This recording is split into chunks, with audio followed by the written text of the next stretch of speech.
నమస్తే friends, ANR bike repairs అందరూ ఎలా ఉన్నారు ఫ్రెండ్స్? అందరూ బాగుండాలని కోరుకుంటూ ఈరోజు మనకైతే BS6 బండి ఒకటి వచ్చింది. ఈ ఫ్రంట్ మడ్డగాడు ఉంటుంది కదా, ఇది వచ్చేసి మొత్తం టైర్కి దగ్గరకు వచ్చేసింది. మన గుంతలలో పడినప్పుడు టపటప అని చెప్పి టైర్ కూడా ఆంతుందనమాట. చూడండి ఇక్కడ ఎంత గ్యాప్ వచ్చిందో, చిన్న గ్యాప్ ఉంది ఇక్కడ, అంటే ఏలు బట్టి అంత గ్యాపే ఉంది ఇక్కడ. ఇది ఇరిగిపోయింది, లోపల మడగాడు అనేది ఇరిగిపోయింది అనమాట. ఇరిగిపోయి ఇలా ఉంది. యాక్చువల్గా ఇలా ఉండాలి, ఇంత గ్యాప్ ఉండాలన్నమాట. కానీ 1 వేలు పట్టే అంత గ్యాప్ మాత్రమే ఉంటుంది. అది గోతులలో పడినప్పుడు దడదడ అని చెప్పి టైర్కి ఆనుకుంటుంది అనమాట. సో ఇరిగిపోయింది. ఇక్కడ లోపల బ్రాకెట్ ఉంటుంది, ఆ బ్రాకెట్ ఇరిగిపోయి ప్రాబ్లం వచ్చిందనమాట. సో కస్టమర్ సర్వీసింగ్తో పాటు ఆ బ్రాకెట్ కూడా కొత్తది ఏమన్నారు. ఈరోజు ఆ బ్రాకెట్ మీకు చూపిస్తాను. ఇదిగో ఇలా ఉంటుంది అనమాట, కొత్తది. ఇది కొత్తది వచ్చేసి మా అంటే 180, 200 అట్లా ఉండొచ్చు ఒక్కోసారి రేట్ని బట్టి. 200 మ్యాక్సిమం అంటే ఓకే, 200, 250 లోపు ఉంటుంది. సో దీన్ని మనం లోపల ఉన్న బ్రాకెట్ ఇరిగిపోయి తుప్పు పట్టిపోయి ఉంటుంది కాబట్టి దాన్ని బయటికి తీసి ఈ కొత్త బ్రాకెట్ వేసి మీకు చూపిస్తాను. అప్పుడు ఎంత గ్యాప్ వస్తుంది, ఇప్పుడు ఎంత గ్యాప్ ఉందనేది చూశారు కదా, చాలా తక్కువ గ్యాప్ ఉంది. కాబట్టి అది ఓపెన్ చేసిన తర్వాత మీకు కొత్తదనేది చూపిస్తాను, ఓకేనా? ఇది అయితే ఇలా ఉంటుంది అన్నమాట. కొత్తది వచ్చేసి ఏమిటంటే లోపల వచ్చేసి ఆ వీల్ తిరుగుతూ ఉంటుంది కాబట్టి డస్ట్ ఎక్కువ, అక్కడ మట్టి ఎక్కువ అక్కడ ఉంటుంది, లోపల ఉంటుంది కాబట్టి ఆ లోపల చిలుము పట్టేసి ఐరన్ కాబట్టి చిలుము పట్టేసి ఖరాబ్ అయిపోతాయి అనమాట. టైర్ బ్యాక్ సైడ్ ఉంటుంది కాబట్టి తొందరగా ఖరాబ్ అయితే ఈ BS6 బండికి వచ్చేసి ఆ బ్రాకెట్ని అందుట్లో పలసగా ఇచ్చాడు. ఆ పలసగా ఇవ్వటం వల్ల ఏంటంటే తొందరగా ఖరాబ్ అయిపోతాయి యాక్టివా బండికి, ఓకేనా ఫ్రెండ్స్? ఇప్పుడు మీకు అది వీల్ ఓపెన్ చేసి బ్రాకెట్ ఎలా ఉందో చూపిస్తాను, చూద్దరు కానీ. సో దీనికైతే కంపల్సరీగా వీల్ అయితే ఫ్రంట్ వీల్ ఖచ్చితంగా ఓపెన్ చేయాలి. ఓపెన్ చేసి బ్రాకెట్ అనేది కొత్తది వేసుకోవాలి. మనం వీల్ ఓపెన్ చేస్తేనే అవుతుంది, లేకపోతే అవ్వదు, ఓకే? ఇక్కడ వచ్చేసి మనకి చూడండి, అది ఎక్కడ ఇరిగిపోయింది అనేది అక్కడ వచ్చేసి మొత్తం తుప్పు పట్టేసి తినేసింది, మట్టి పట్టేసి. చూడండి అక్కడ బ్రాకెట్ ఇరిగిపోయింది. సో ఇది మొత్తం బయట తీయాలి. సో పైన ఒక స్క్రూ ఉంటుంది, ఆ స్క్రూ ఓపెన్ చేసి కింద 2 స్క్రూస్ ఉంటాయి, ఆ 2 స్క్రూస్ ఓపెన్ చేస్తే మనకి బ్రాకెట్ అనేది వస్తుంది. మొత్తం ఫ్రంట్ మడగాడు అనేది బయటికి తీసి మళ్ళీ అసెంబ్లీ చేసుకోవాలన్నమాట. ఆ బ్రాకెట్ పెట్టిన తర్వాత మనము ఆ మడగాడు ఎక్కించుకోవాలి, ఓకే? అది తీసి ఎక్కించే చూపిస్తాను. చూడండి ఇక్కడ లోపల ఒక స్క్రూ ఉంది, ఆ స్క్రూ తీయాలి. ఆ పైన చిన్న హోల్ కనపడుతుంది కదా స్లాట్, ఆ స్లాట్లో లొకేటింగ్ ఉంటుంది అనమాట.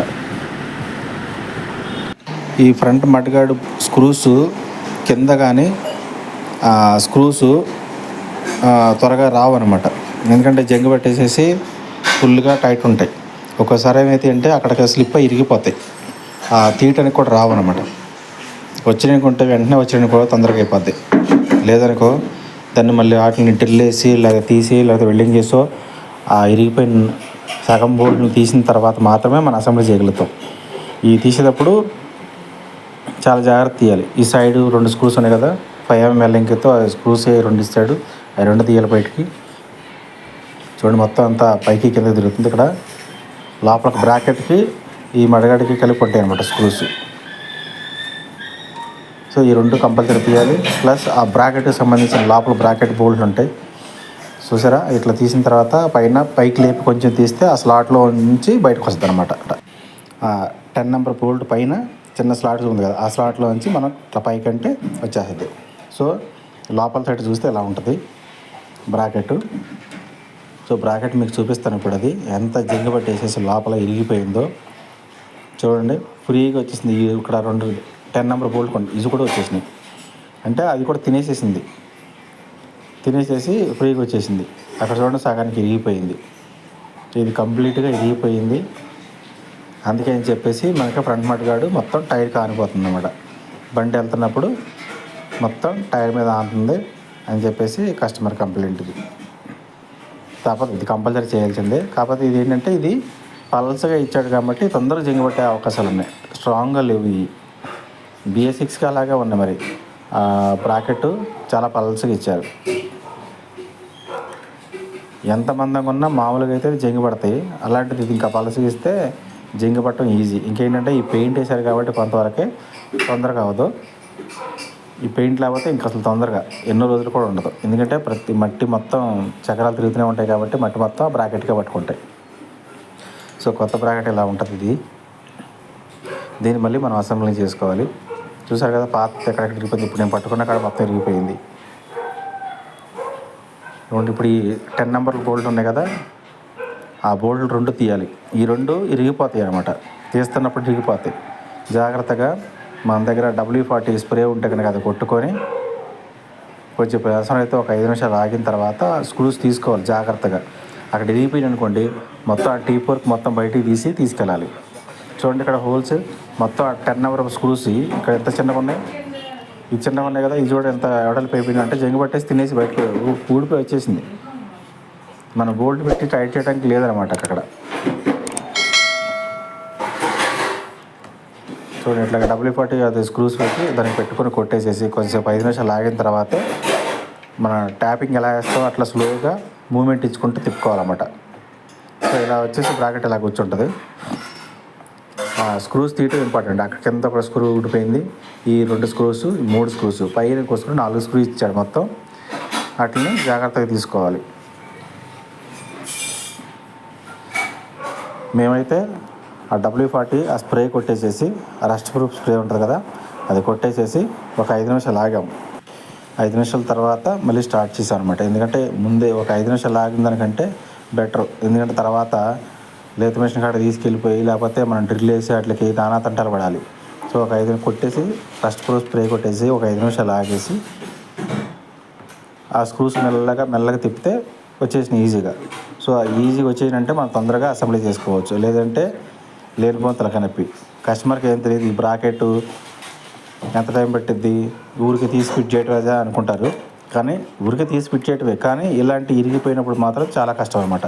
చూడండి మాకైతే ఆ రస్ట్ ప్రూఫ్ కొట్టేసి ఒక 5 నిమిషాలు వదిలేసిన తర్వాత కొంచెం ఫ్రీగానే వచ్చినాయి అనిపించింది మాకు. సో ఈజీగా వచ్చినాయి కాబట్టి మనం ఈజీగానే ఫిట్ చేయడానికి ఉంటుంది. ఓకేనా ఫ్రెండ్స్, BS6 బండ్లకి అన్నింటికి లైట్ వెయిట్ మొత్తం ఇట్లా మెటీరియల్ అన్ని ఇట్లాగే ఇచ్చేసాడు. సో అందుకని చెప్పి BS6 వెహికల్సే light weight vehicles. BS3, BS4 అంటారా, అవి స్ట్రాంగ్ వెహికల్స్. అవి బాగుంటాయి, స్ట్రాంగ్గా ఉంటాయి, బాగుంటాయి బండ్లు. ఈ BS6 బండ్లన్నీ కూడా ఇప్పుడు ఎవరు తీసుకున్న బండి BS6 వేస్తారు. సో అట్లా అన్నీ లైట్ వెయిట్గా తయారు చేశారు. ఓకే ఫ్రెండ్స్, చూడండి మళ్ళీ అయితే మేము ఆ నట్లు బోల్ట్లు తీసిన తర్వాత కూడా ఆ హోల్లలో కొంచెం మళ్ళీ క్లీన్ అవుతాయి అని చెప్పేసి రస్ట్ ప్రూఫ్ స్ప్రే కొట్టాం వాటికి. సో కిందదైతే ఈజీగానే వచ్చింది కాబట్టి ఈ 2 మన జాగ్రత్త చేయాల్సినవి. ఇలా పట్టుకొని కరెక్ట్గా తిప్పితే కొంచెం స్లోగా తిప్పితే వచ్చినాయి అనమాట. ఫస్ట్ వచ్చింది, ఓకే, కొంచెం లూజ్ అయింది. సో ఇది కూడా వస్తుందా లేదా చూడాలి ఇక్కడ. సో ఓకే, ఇది కూడా తిరిగింది. సో ఈ 2 వచ్చేసినాయి. మనకి ఈజీగానే పని అయిపోయింది. ఇది రస్ట్ ప్రూఫ్ కొట్టడం వల్ల కానీ ముందైతే ఈజీగా వచ్చింది మనకి. మనం ఇప్పుడు ఈజీగానే బ్రాకెట్ పెట్టి ఫిట్ చేసేసుకోవచ్చు. సో మనకు శ్రమ పడకుండా ఈజీగానే వచ్చినాయి కాబట్టి మనం బ్రాకెట్ పెట్టి ఫిట్ చేసేద్దాము. సో ఇలా బ్రాకెట్ కంపల్సరీగా వెనకాలేమో ప్లాస్టిక్ ఇచ్చాడు, ఎదురు వచ్చేసి ఇది ఇచ్చాడు.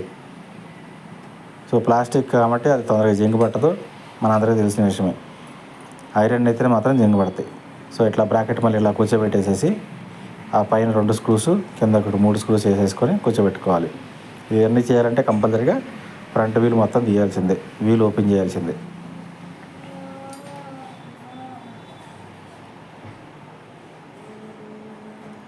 మీ దగ్గర కంపల్సరీగా మీరు బైక్ మెకానిక్ అయితే ఖచ్చితంగా మీ దగ్గర WD-40 కానీ రస్ట్ ప్రూఫ్ సంబంధించిన ఏదో ఒకటి స్ప్రే, రస్ట్ ప్రూఫ్స్ సంబంధించిన ఏదైనా ఒక స్ప్రే పెట్టుకోండి. ఇలాంటి వాటి టైంలో మాత్రం కంపల్సరీగా స్ప్రే కొడితేనే మనకి ఈజీగా ఆ బోల్ట్ అనేది వస్తాయి. నేనైతే ఒక పెద్ద డబ్బా తీసుకొచ్చి పెట్టుకున్నాను, ఒకటి 250 ml 300 ml ఉంది నా దగ్గర. అది పెట్టుకున్నాను, ఒకటేసారి కొనేసాను. ఇట్లా ఇది అయిపోతుంది అనగానే మళ్ళీ ఇంకోటి కొనేస్తాను. టోటల్ బాడీ స్ప్రే, ఈ బాడీ ఇట్లా దీనికి సంబంధించిన BS6 కాబట్టి టోటల్ బాడీ స్ప్రే కూడా మన దగ్గర. ఇదేమో రస్ట్ ప్రూఫ్ స్ప్రే. సో ఇలా బ్రాకెట్ ఫిట్ చేసిన తర్వాత పైన మడిగడ పెట్టేసేసి మళ్ళీ సైడ్ స్క్రూస్ వేసేసి ఫిట్ చేస్తే మడిగడ ఫిట్టింగ్ బాగుంటుంది అనమాట. అప్పుడు గట్టిగా ఉంటుంది, స్టాండర్డ్గా ఉంటుంది. ఇప్పుడు పాతది మనం పెట్టినప్పుడు ఎలా ఉంది, ఒక ఏలు మాత్రమే పట్టింది. ఇప్పుడు కొత్తది ఫిట్ చేసిన తర్వాత చూపిస్తా చూడండి, దాదాపుగా 3 ఏళ్ళు పట్టే అంత స్పేస్ ఉందన్నమాట. అంత హైట్ ఉంటుంది, ప్లస్ మళ్ళీ గట్టిగా ఉంటుంది. సో సింపుల్ అనమాట, ఏటం సింపుల్. ఆ స్క్రూస్ వచ్చినాయి అంటే మాత్రం చాలా సింపుల్. సో ఇప్పుడు మళ్ళీ మళ్ళీ పెట్టేటప్పుడు ఏం చేయాలంటే, అక్కడ చిన్న హోల్ ఉంది కదా, ఆ హోల్లో లొకేటింగ్ అవుతుంది ఈ బ్రాకెట్.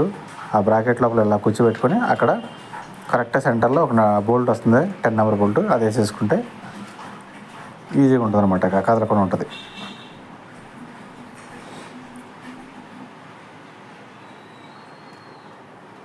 సో 4 బోల్ట్లు కూడా మనకైతే ఫ్రీగానే వచ్చినాయి మంచిగా. ఈ రస్ట్ ప్రూఫ్ స్ప్రే కొట్టడం వల్ల ఫ్రీగా వచ్చేసినాయి. 5 నిమిషాల కోసం చూసుకుంటే మనం 5 నిమిషాలు ఆకుండా చేయాలనుకుంటే అది రీపోయింది అనుకో, మొత్తం ఒక హాఫ్ డే పట్టింది మనకి. సో ఆ మడగడ ఎక్కడానికి హాఫ్ డే పట్టింది అనుకో, మన ఫిట్టింగ్ ఛార్జ్ ఎంత వస్తుందో మీరు ఆలోచించండి.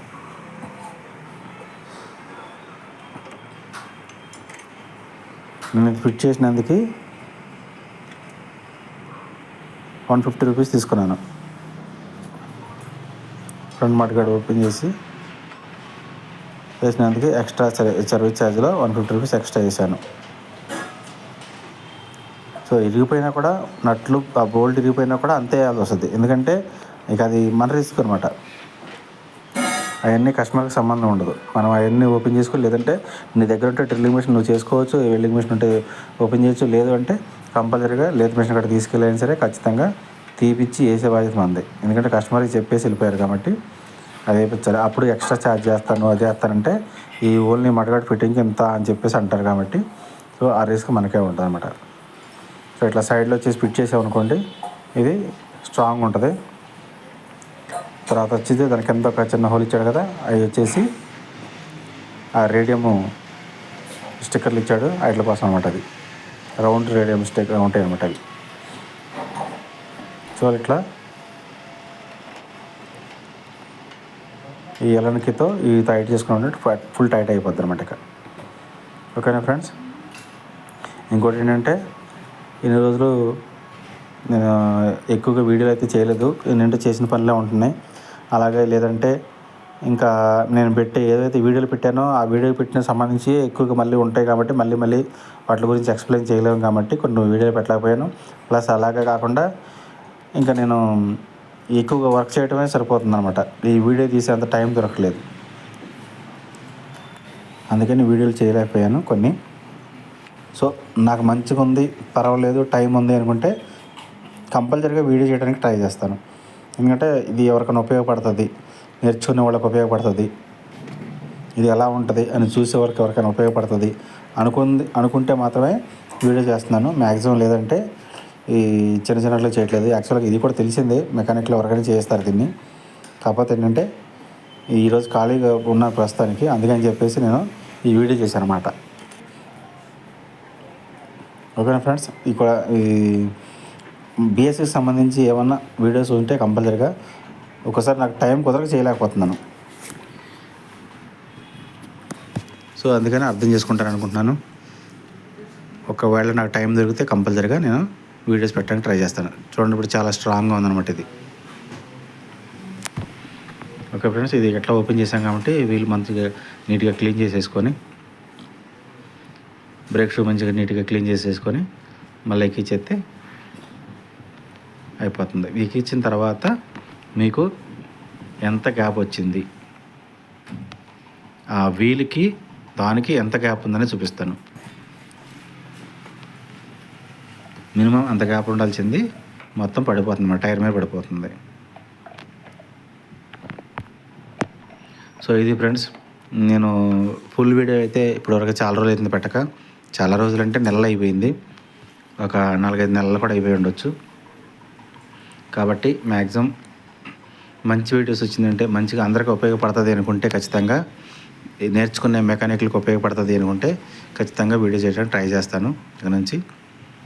ఓకేనా ఫ్రెండ్స్. ఈ వీడియో కనుక మీరు ఇప్పుడు దాకా చూసి ఉంటే, స్కిప్ చేయకుండా చూసి ఉంటే, దయచేసి ఒక కంపల్సరీగా ఒక లైక్ చేయండి. అలా మన ఛానల్లో చాలా వీడియోస్ ఉన్నాయి, BS6 వీడియోస్ కానీ ఇట్లాంటివి చాలా ఉన్నాయి. చూడండి ఇక్కడ ఎంత గ్యాప్ వచ్చిందో, ఎంత స్ట్రాంగ్ ఉంది. మళ్ళీ చూడండి, అసలు ఇందాక మనకు ఒక ఏళ్ళు ఇట్లా లోపలికి వెళ్ళడానికి కూడా వెళ్ళలేదు. ఇప్పుడు చూడండి, ఒక 3 ఏళ్ళు అయితే చాలా ఫ్రీగా పడుతున్నాయి. అలా కూర్చొని కరెక్ట్గా 3 ఏళ్ళు అంత గ్యాప్ ఉంది. సో ఇందాక ఒక ఏళ్ళు పట్టడానికి కూడా కష్టంగా అనిపించింది అనమాట. అది బ్రాకెట్ ఇరిగిపోయినప్పుడు అలా ఉంటుంది. కాబట్టి ఎవరికైనా బ్రాకెట్ ఇరిగిపోతే కంపల్సరీగా ఒకసారి మెకానిక్ దగ్గరికి వెళ్ళి చేయించుకోండి. ఇది తక్కువ కాస్టే ఉంటుంది, పెద్ద కాస్టే ఉండదు. కాబట్టి మీరు చేయించుకోండి. ఓకే ఫ్రెండ్స్, మీకు ఈ వీడియో కనుక నచ్చితే ఖచ్చితంగా సబ్స్క్రైబ్ చేయండి, లైక్ చేయండి, షేర్ చేయండి. Thank you.